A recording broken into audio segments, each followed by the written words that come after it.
సాపుగా ఉంటే తెలంగాణ రోడ్లు, పొక్కిలి రోడ్లుంటే ఏపీ రోడ్లు అని ఎలక్షన్లకు ముందు సినిమాలలో జోకులేసిర్రు కొంతమంది లీడర్లు కూడా. ఏపీ రోడ్ల మీద తీరొక్క తీర్ల ముచ్చట్లు చెప్పిర్రు. అందుకే కొత్త సర్కారోళ్ళు వచ్చి రాగానే ఇప్పుడు రోడ్ల మీదనే గట్టిగా నజరేసిర్రు.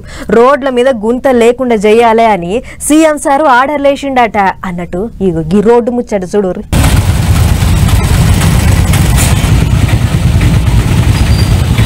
అగ చూడుర్రి, లారీ ఏదో పెద్ద కాలువల దిగబడ్డది కావచ్చు అనుకునేరు. కాలువ కాదు గది, రోడ్డే.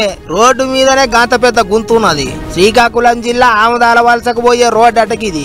గజానికో గుంతున్నదటకి బాటల. పెద్ద లారీలే దిగబడుతున్నాయంటే ఇక చిన్న చిన్న బండ్ల సంగతి చెప్పే పని లేదు. ఏ బండ్లే కూకున్నా ఈ రోడ్డు ఎంట పోయే పబ్లిక్ కు నడుములు టింగుమంటున్నాయట. పట్టపగలే సుక్కలు కానొస్తున్నాయట.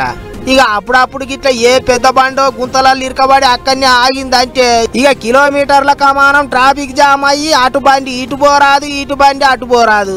నరకంగా అనిపిస్తుందట పబ్లిక్ కు. ఎన్ని మాటలు చెప్పినా ఎవరు పట్టించుకుంటలేరని పబ్లిక్ మస్తు నారాజు అవుతున్నారు. కంసే కమ్ ఇంత మొరమన్న తెచ్చిపోయి రాదుర్రే అని అడుగుతాండ్రట. ఇది ఇట్లుంటే ఇంకో దిక్కు కొత్త సర్కారోళ్ళు రాష్ట్రం అంతా రోడ్లు బాగు చేసే వివరం చేస్తున్నారట.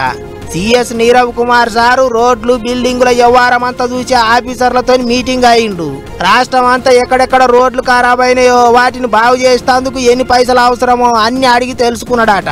ఎప్పట్లెక్క ఏదో ఇంత కంకర పోసి మీదికెళ్ళి ఇంత తారు పోసి ఇడిచిపెట్టుడు కాదు, పని చేస్తే బందోబస్తుగా చేయాలి, కొత్త కొత్త టెక్నాలజీని వాడుకోవాలి అన్నట్టు చెప్పిండట.